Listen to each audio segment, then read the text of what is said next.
Bonjour à tous, c'est Sébastien Richard, l'investisseur drômois. Aujourd'hui, dans cette nouvelle vidéo, nous allons voir comment trouver un investissement immobilier locatif rentable. Avant de commencer cette vidéo, n'hésitez pas à vous abonner à ma chaîne YouTube. Ça vous permettra d'être au courant à chaque fois que je mettrai une nouvelle vidéo en ligne. Et en plus de ça, c'est toujours assez encourageant. Donc pour ça, par avance, merci. N'hésitez pas à aller découvrir aussi ma formation PAC Levier IMO, location meublée, longue durée. Je vous ai mis un lien qui va apparaître en haut à droite de cette vidéo. Comment trouver un investissement immobilier locatif rentable? Concrètement, qu'est-ce que ça veut dire?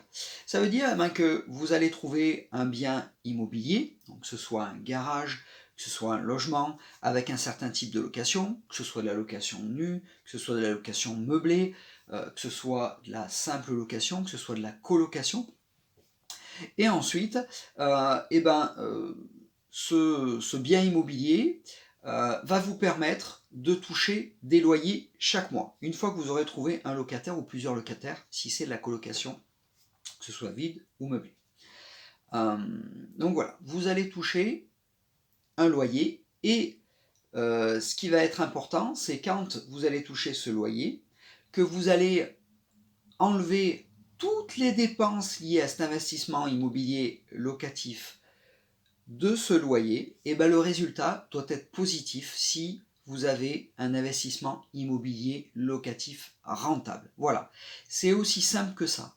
Le loyer moins toutes les dépenses liées à cet investissement égale quelque chose de positif. Si c'est positif, c'est rentable. Voilà. Le plus compliqué, ce qui complique un petit peu plus la chose, ça va être de déterminer avec exactitude la totalité des dépenses liées à cet investissement immobilier locatif durant l'étude du projet. Voilà, il ne faut pas s'apercevoir dès que vous mettez le locataire en place que ah ben mince, j'ai ça en dépense, qui est lié à l'investissement, j'ai ça en dépense, je ne l'avais pas prévu. Parce que là, après, vous risquez d'être dans une situation désagréable. Et vous risquez tout simplement aussi que votre investissement ne soit pas rentable. Voilà. On va faire le point maintenant sur toutes les dépenses que vous pouvez éventuellement avoir sur ces investissements immobiliers locatifs rentables. La plus grosse dépense, ça va être, pour ceux qui suivent ma chaîne, qui suivent mes vidéos et qui suivent mes conseils, ça va être les mensualités de prêt liées à cet investissement immobilier locatif. Important, ne pas payer cash et payer toujours votre bien immobilier locatif avec un crédit immobilier. Voilà, c'est important. Donc la plus grosse dépense, ça va être votre mensualité de prêt, qui va se composer du remboursement du capital, des intérêts de prêt à rembourser à la banque et de l'assurance de prêt immobilier locatif. Voilà. Ensuite, qu'est-ce que vous pouvez aussi avoir? Si vous avez acheté un bien immobilier qui se trouve dans une copropriété, eh ben vous allez avoir des charges de copropriété. Donc il va falloir s'informer de ces charges de copropriété, soit par l'agence, si le vendeur passe par une agence immobilière, soit par le vendeur lui-même. Et de toute façon, il va falloir après avoir les contacts du syndic bénévole ou du syndic professionnel, qui va gérer la copropriété afin de connaître exactement les charges, la valeur des charges de copropriété. Ça va être important pour ne pas vous mettre dans le rouge. Voilà. Ensuite, qu'est-ce qu'on peut avoir comme dépense? L'assurance propriétaire non occupant. Et oui, il y a encore certains propriétaires qui ne connaissent pas cette assurance, que c'est quasiment obligatoire d'avoir une assurance propriétaire non occupant, même si on ne vit pas dans le logement. C'est important de l'avoir, ne serait-ce que pour se sécuriser et pour s'assurer sur divers dégâts que vous pouvez avoir dans le logement. Donc, il y a cette assurance propriétaire non occupant. Donc ça, vous faites une simulation, soit vous allez voir un assureur, soit en ligne, il y a des simulateurs, donc vous faites une simulation pour avoir une valeur de cette assurance PNO. Attention, quand vous faites des simulations, Ne prenez pas le plus bas prix quand vous avez un prix bas, un prix moyen et un prix haut au niveau du prix de ces assurances. Ne prenez pas le prix au plus bas. Voilà, il ne faut pas avoir des surprises. Vous prenez le prix moyen pour faire votre étude, comme ça vous n'allez pas avoir de surprise. Qu'est-ce qu'on peut avoir aussi comme dépenses? On peut avoir l'assurance loyer impayé, pour ceux qui le veulent, qui est différent de la gestion du bien. Voilà, l'assurance des loyers impayés, c'est vraiment un assureur qui est spécialisé pour faire ça. Donc c'est aux alentours, il me semble, de 3 à 5% en fonction des régions. 3 à 5% du loyer avec charge. Ensuite, vous avez les frais de gestion. Si vous voulez passer par une agence pour gérer votre locataire, afin qu'elle puisse faire le lien entre vous et votre locataire, vous avez la possibilité de le faire. Voilà, la plupart du temps, c'est les agences immobilières qui ont aussi ce service qu'ils peuvent vous proposer. Donc voilà, ça correspond à 5% à peu près du loyer plus charge comprise. Donc voilà. Ensuite, qu'est-ce que vous pouvez avoir aussi comme charge, comme frais, comme dépenses? Vous pouvez avoir l'eau, vous pouvez avoir l'électricité, vous pouvez avoir Internet en fonction de si c'est de la colocation, si c'est de la location meublée longue durée, si c'est de la location saisonnière. Vous pouvez avoir ce genre de dépenses à votre charge. Voilà.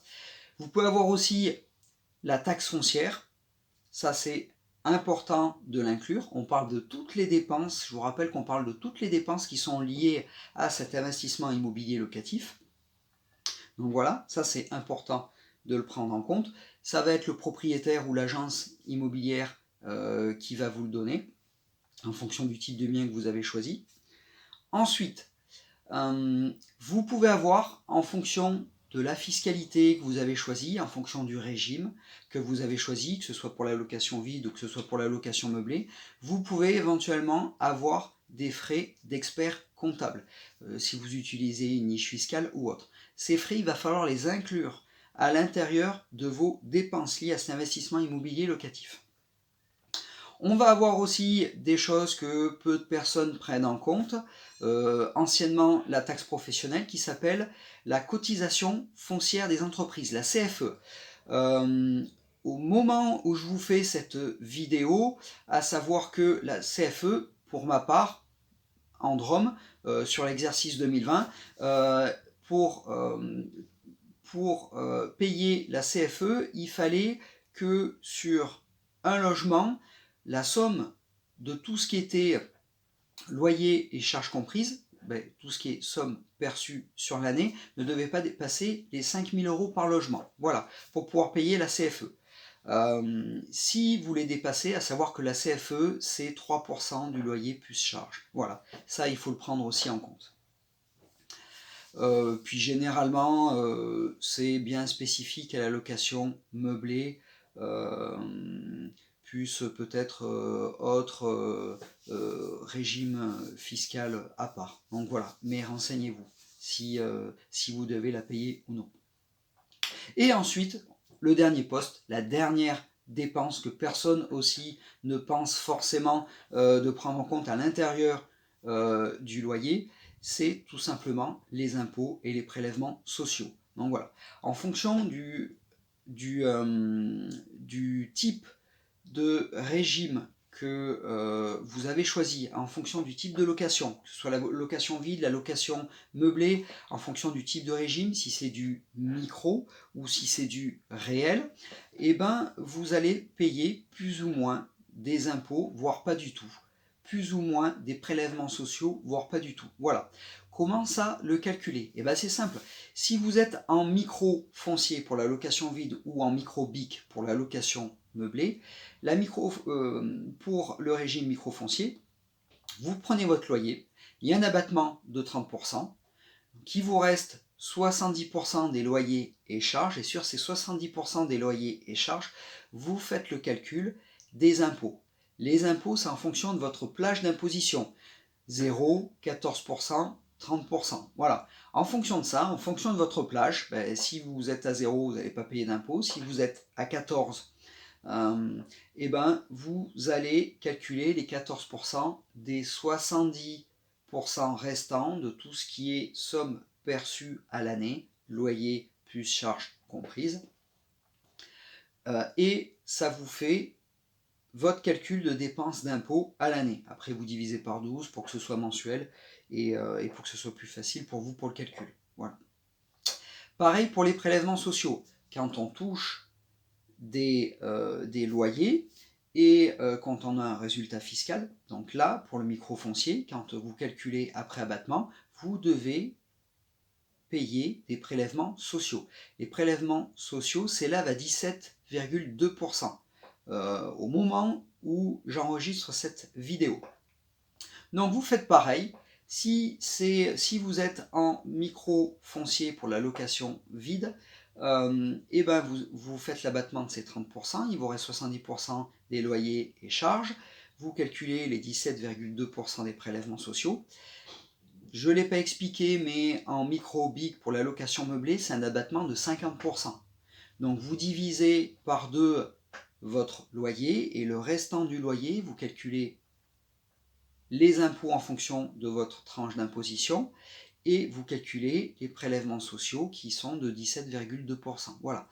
Pour ceux qui sont en réel, que ce soit pour la location nue ou pour la location meublée, et ben en fait on va calculer les impôts et prélèvements sociaux en fonction d'un résultat fiscal. Ça peut être un peu complexe en fonction de si vous avez trouvé une niche fiscale, si vous avez pris un expert comptable pour ça. Tout simplement, si vous avez un résultat positif, vous allez payer les impôts en fonction de votre pourcentage de tranche d'imposition qui est lié à votre situation.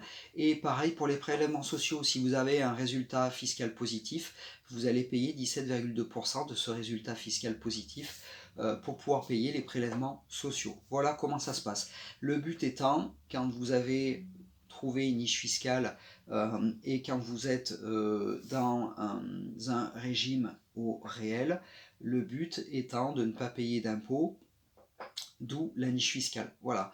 Donc le but, c'est pour ceux qui vont être dans la location meublée au réel ou dans la location vide au réel, en passant par des SCI, LIS ou autres, le but étant de ne pas payer d'impôts. Donc voilà.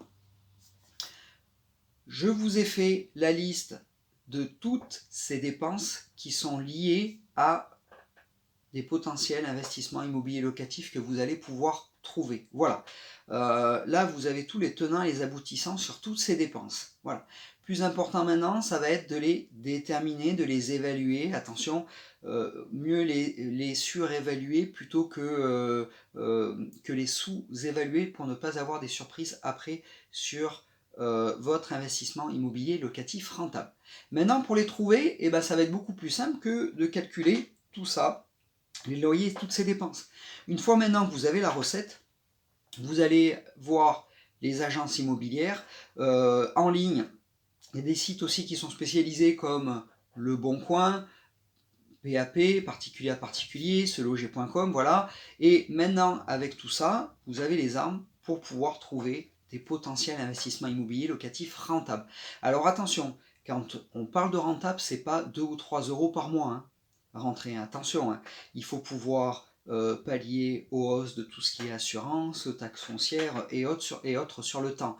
Le but étant, pour ceux qui me suivent sur ma chaîne, pour ceux qui suivent toutes mes vidéos, comme je vous le dis tout le temps, le but étant de se générer un cash flow, une rente, c'est-à-dire de l'argent qui rentre tous les mois dans votre poche, excusez-moi, après avoir payé tout ce qui est les dépenses. Le but étant que cette somme représente 25 à 30% minimum de votre loyer. Voilà. Si vous touchez un loyer de 400 euros, il faut au minimum toucher un cash flow, une rente de 130 euros. Voilà. Ça, c'est important. On parle d'un investissement immobilier locatif rentable. Et de toute façon, on parle d'un investissement. Il faut que ça puisse vous générer de l'argent. C'est le but. Voilà. J'espère que cette vidéo vous aura plu. Si c'est le cas, n'hésitez pas à mettre un pouce bleu pour cette vidéo. Je vous rappelle que vous pouvez aussi accéder à ma formation Pack Levier Imo, location meublée longue durée. À l'intérieur de cette formation, vous avez un calculateur, le calculateur LMNP2RS, qui vous permet justement de calculer toutes ces dépenses en fonction de certains types d'amortissements pour ceux qui font du régime réel en location meublée. Donc n'hésitez pas à aller voir cette vidéo. Nous, on se retrouve pour une prochaine vidéo et surtout, croyez en vous et en vos projets. Bye bye!